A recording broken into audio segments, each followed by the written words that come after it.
We're opening our examination of one of the most persistent and genuinely disturbing unsolved cases in American history, the Keddie murders. That's right. And this isn't just going to be a discussion of a crime. It's really an investigation into the facts, the evidence, and the profound failures that allowed a quadruple homicide to remain unsolved for decades. Right. We're turning our attention to the sources that chronicle the tragedy of the Sharp family and their friend Dana Wingate back in 1981 in Keddie, California. And to really understand this, you have to picture the setting. I mean, it's crucial.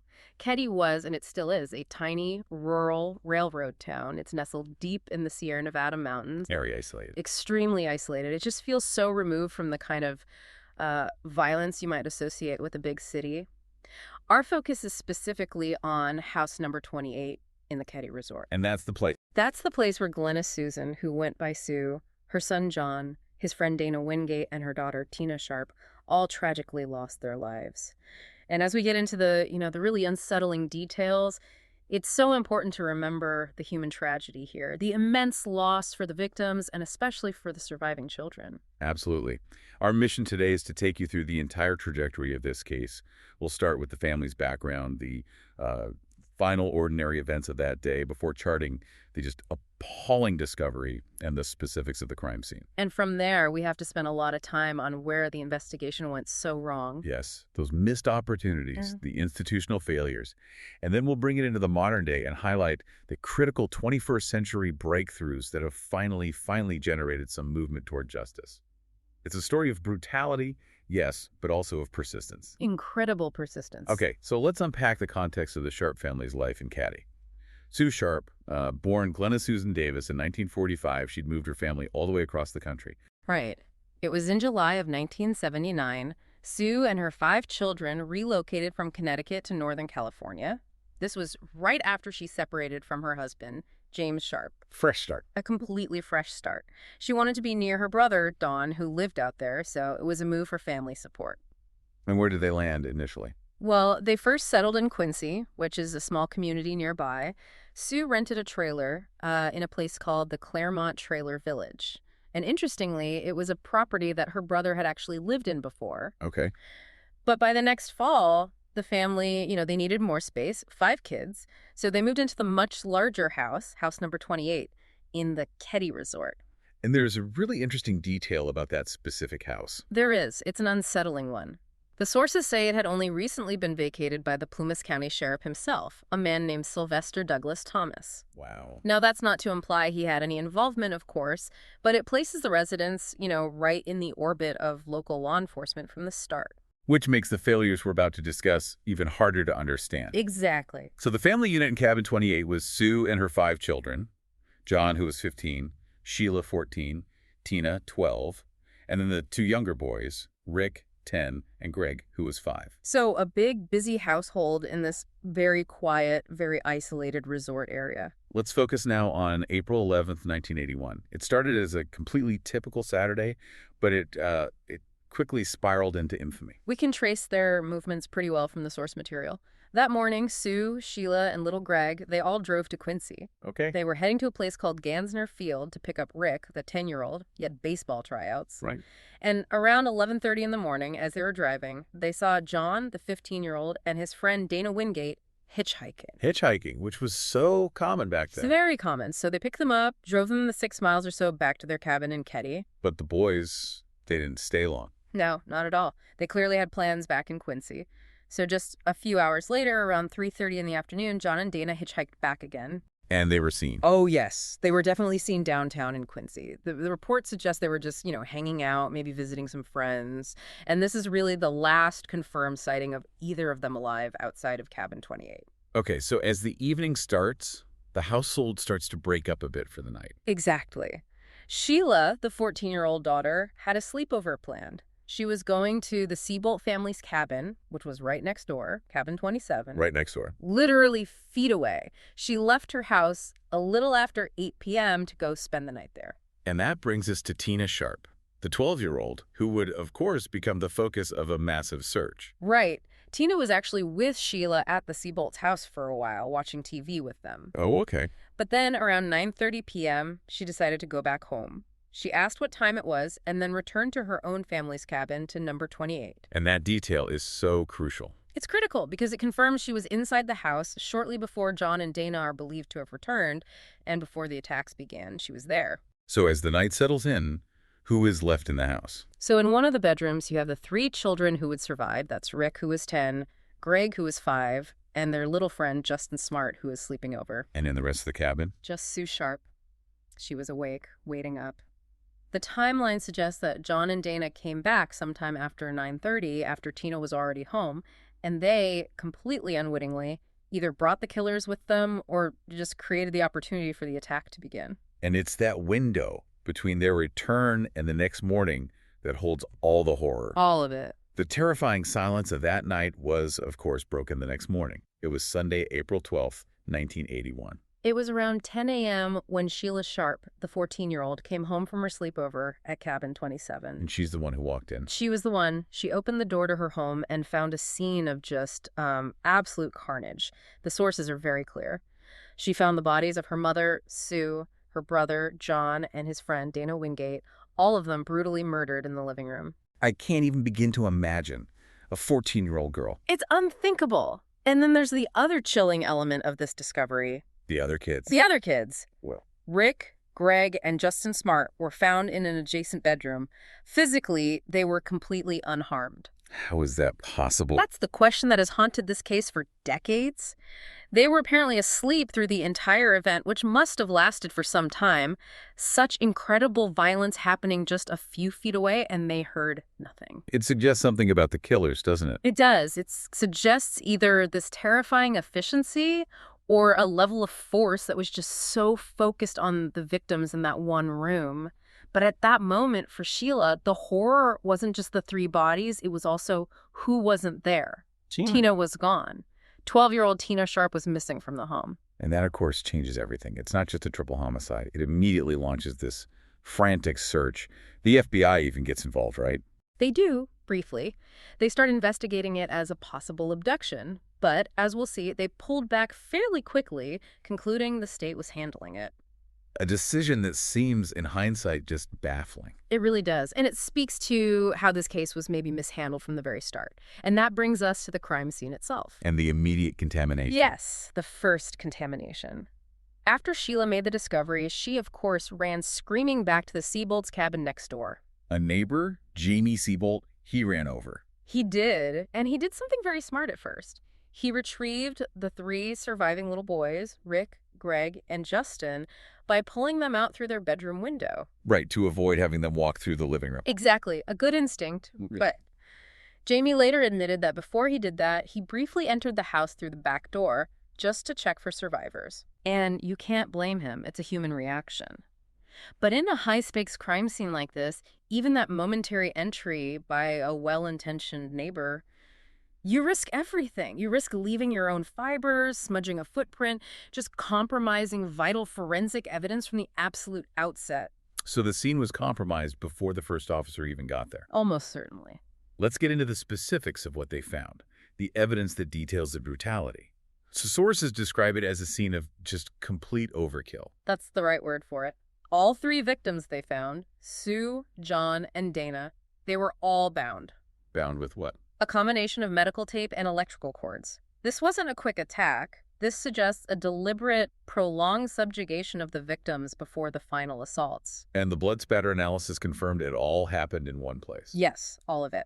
The homicides were contained entirely within the living room area of that small cabin. The weapons found at the scene paint a grim picture. A terrifying picture. Investigators found 2 different bloodied knives and at least 1 hammer. Multiple weapons. Multiple weapons, which immediately makes you think, either multiple assailants working together or perhaps one person in a complete frenzy just grabbing whatever was at hand. An explosion of rage. We have to detail the injuries.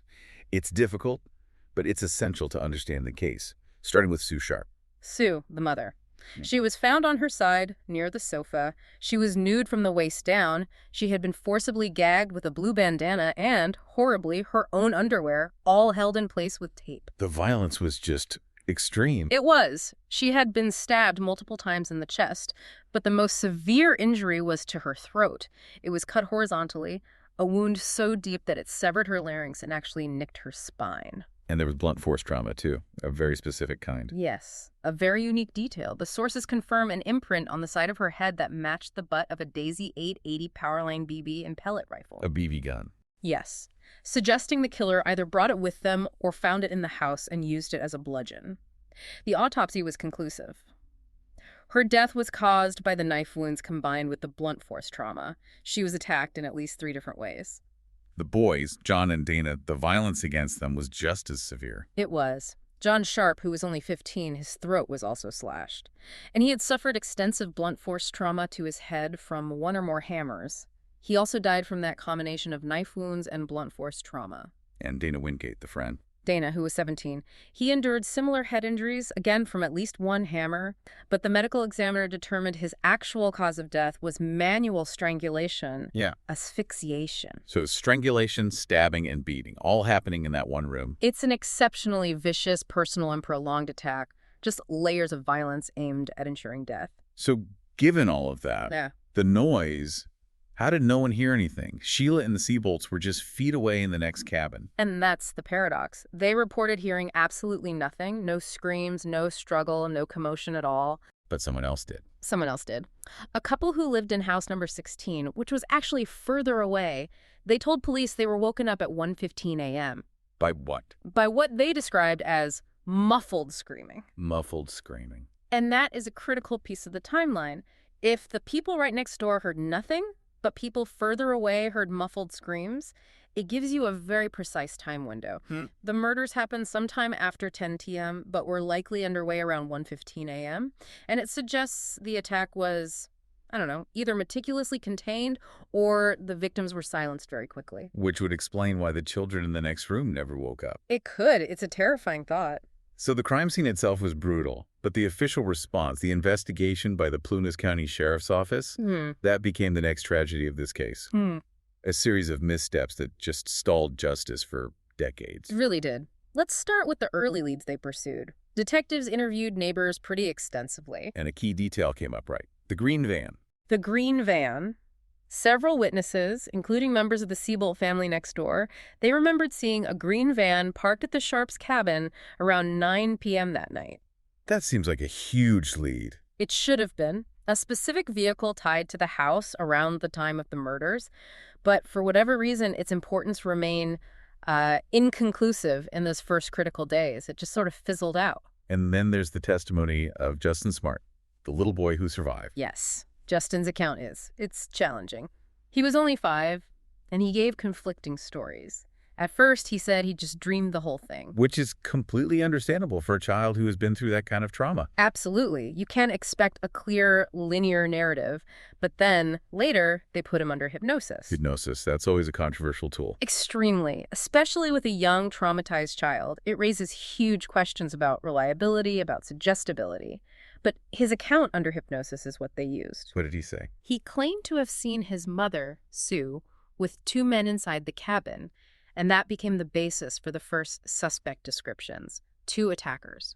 So they took this potentially unreliable testimony and ran with it. They ran with it, and it points to, I think, either a real desperation on their part or maybe just a lack of the more advanced forensic resources we'd expect today. At the same time, a very specific piece of evidence pointed directly at one of the neighbors. Yes, Martin Smart. This was Justin's stepfather, and he lived in the cabin right near the Sharps. He came to the police with a very interesting story. What was that? He reported that a claw hammer was suddenly, inexplicably missing from his home right after the murders. A claw hammer. And a hammer was one of the murder weapons. Exactly. A neighbor who would later become a prime suspect is essentially handing them a lead on a silver platter. My hammer is missing. This should have made him a person of immediate and very serious interest. Which brings us to what might be the single most unbelievable flaw of the original investigation. The composite sketches. Oh, this part is just staggering.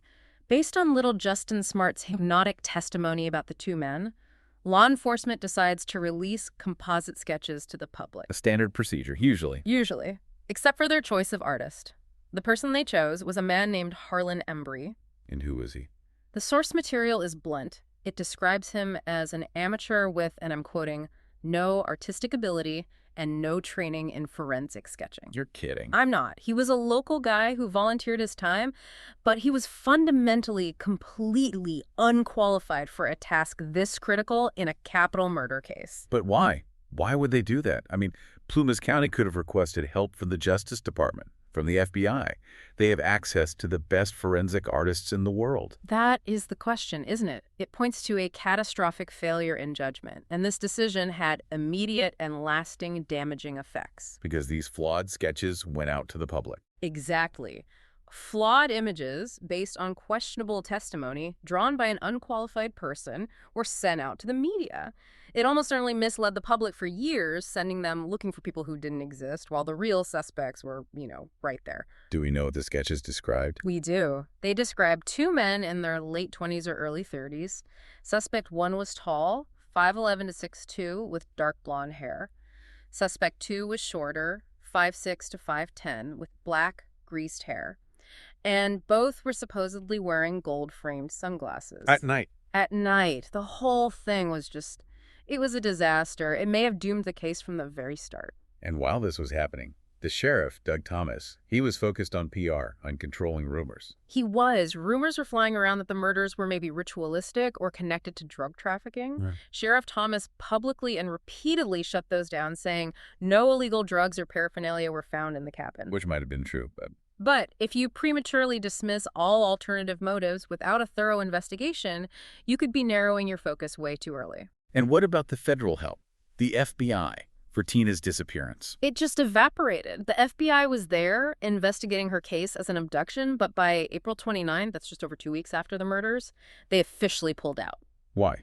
Their official reason was that the California State Department of Justice was doing an adequate job, and the FBI's presence was unnecessary. Adequate. Okay. Losing the resources, the technology, the manpower of the FBI that early in a quadruple homicide in a remote, difficult area. It was a massive, massive setback. A small county sheriff's department just didn't have the tools to handle a case like this on their own in 1981. So you've got a compromised crime scene, flawed testimony, a critical piece of evidence about the hammer basically ignored, botched suspect sketches, and the feds pulling out. It's a textbook on how not to investigate a murder. It's a catalog of systematic failures that really cemented this as a cold case almost from day one. A terrifying uncertainty about what happened to 12-year-old Tina Sharp. It lasted for 3 agonizing years. And then her fate was finally confirmed, but not solved. And the date of the discovery is just thick with a grim, horrible irony. What was the date? April 11th, 1984, the exact 3rd anniversary of the murders. Unbelievable. A bottle collector was out near Feather Falls in Butte County at a remote spot called Camp 18, and he found partial human remains. And this location, Camp 18, it's significant. Very significant. It was about 62 miles away from the Keddie Resort. 62 miles? That's not a short trip. Not at all. It immediately tells you that the killer or killers had the means and the time to transport a body a very substantial distance. This wasn't a spontaneous act by a passing stranger. No, this was planned. A deliberate disposal at a remote site. Exactly. And the remains that were found were the cranium, the top part of a human skull, and part of a mandible, a jawbone. And they were identified. Yes. By June of 1984, forensic pathologists were able to confirm that the remains belonged to Tina Sharp. This officially made the Keddie case a quadruple homicide. And this is where we run into yet another just astounding administrative failure that sabotaged the case. This one is hard to believe. Shortly after the public announcement that remains had been found, the Butte County Sheriff's Office received an anonymous phone call. Okay. And this is the critical part. The anonymous caller identified the remains as Tina Sharp's, but he did this before the official forensic confirmation had been made public. So this person knew. They had inside knowledge. They had to. This strongly suggests the caller was either the killer or someone very close to the killer, someone who knew where Tina's body had been dumped. This call should have been the biggest break in the case. They could have traced it, analyzed the voice. It should have been gold. It should have broken the case wide open right there in 1984. But it wasn't. What do you mean? The anonymous call was not properly documented by the Butte County Sheriff's Office at the time. They just lost it. They lost it. This lead was effectively lost to bureaucratic neglect. A tape recording of the call was made, but it was just filed away, forgotten. It wasn't officially rediscovered until sometime after 2013. 2013, nearly 30 years later. That's right. Decades later, a deputy working the now cold case found the tape buried at the bottom of an unrelated evidence box. I have no words. It's a catastrophic breakdown in evidence handling, and it ensured that the most promising lead they'd had in years was completely and utterly ignored. After all those failures, the long, frustrating silence of the 80s and 90s, the 21st century finally brought some new hope, mostly through new science and some very persistent investigators. It did. And first, just a note on the scene itself. Cabin 28, the murder house, it was demolished in 2004, so the physical location is gone forever. The renewed investigation, a lot of it was spearheaded by a special investigator named Mike Gamberg, and he focused heavily on that primary early suspect. Martin Smart.